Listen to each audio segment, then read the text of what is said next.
I'm local democracy reporter Emma Draper, and I went along to the pre-inquiry hearing of Ramsey Commissioners' boundary extension plan.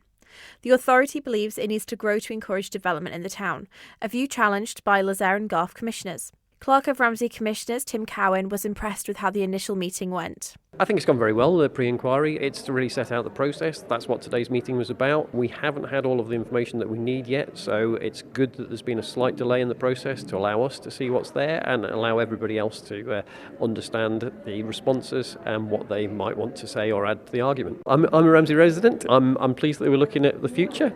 It's one of those things. This is once in a generation that, the last one was back in 1992, and what we need to do is do the best for Ramsey and do the best for Ramsey generation now. A hot topic during the hearing was whether the area plan for the north and west should be considered as evidence.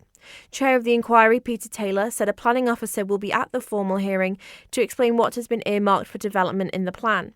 This was disputed by the advocate for Ramsey Commissioners, who said the plan shouldn't be taken as evidence because it hasn't been published or approved by Tynwald. These residents have concerns about how their community would change if they were to be brought under Ramsey's boundary. Well, my concerns chiefly were that I looked at the submission that Ramsey had put in and I thought it was very rushed. And that's been borne out by today's meeting already, that they're already asking for timeframes to be moved backwards. And probably the key one for me was, why would Ramsey go ahead with a submission when the Northern Area Plan is only 12 months for being finalised? And there are key points within that plan. I've read the draft area plan. Specifically, one point that relates to Glen Aldin is that it should be recognised as a group of houses in the countryside. It should be recognised in its own right. So why are they pushing forward now to absorb it into Ramsey when there's a draft plan in operation which is saying it should be recognised as an independent kind of community on its own? Ramsey at no time in this, to my knowledge, have come and consulted with the residents in the Glen. Now, if I would, if I was looking to promote something, I'd want to consult with that group of people and find out what their thoughts are first. The Glen has an identity of its own. You only have to walk up the Glen and say, is this countryside or is this urban? And it speaks for itself. I will be attending the public inquiry and hopefully be able to speak further on the points, like the 6 points that have been raised in the submission, where I think there's a counter-argument to what Ramsey are proposing. The point of the inquiry is basically on 6 points, 6 items. The main item being the community.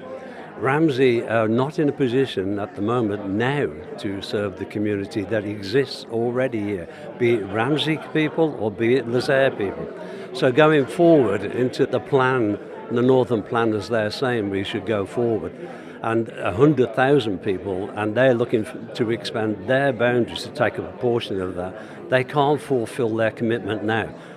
And I think that's the end of the story. The Commission and the inquiry should not go forward. Ramsey cannot fulfil currently its obligation to its people now. They are not doing it. You just come and look at Ramsey, and that's the end of the story. Issues also arose around who would be able to speak at the public inquiry. Those who do need interested party status. Residents who live in either of the affected areas will be automatically granted this status, but those who live outside the proposed boundary will need to explain why they should be allowed to speak. Vice Chair of Garff Commissioners, Mirinda Farger, told me she already has concerns about delays. I think probably the main point was whether it's just premature, the whole thing, because we don't know where this north of the island is going with the North and West Area Plan. And then what was raised as well is that they're consulting at the moment on an all-island strategic plan. So what's going to happen in the future? It's a guessing game. And I think, and also the fact that some new evidence is going to be brought to the inquiry by Mrs. Diane Brown of the Cabinet Office, and we're going to hear that evidence. So we will have chance to look at that, which could be helpful. But nevertheless, it's going to mean a delay now to the inquiry to get her submission in, and for the advocates and other interested parties to look at that evidence. I think we're worried because of there are properties within the area. It's an unknown going forward, and we're still none the wiser as to why Ramsey want the mackled bit, because it's mainly hill land, it's mainly forest land. It's not development land as we see it, so it's all a mystery.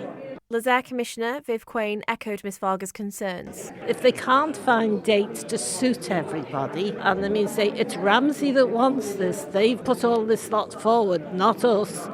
And I think they should be prepared to loosen up a bit so that it can all be done properly. Our main concern, of course, is Glen Alden, really and truly. There's a lot of people here from Glen Alden. I don't know how it'll go. I really don't. We had that afternoon in Solby Hall, and that was very interesting.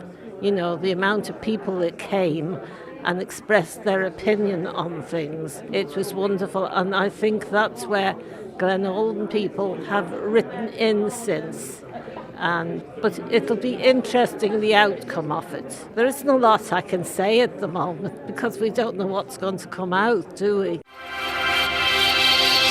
Thank you for making it to the end of the Little Manx Radio newscast. You are obviously someone with exquisite taste. May I politely suggest you might want to subscribe to this and a wide range of Manx Radio podcasts at your favourite podcast provider so our best bits will magically appear on your smartphone.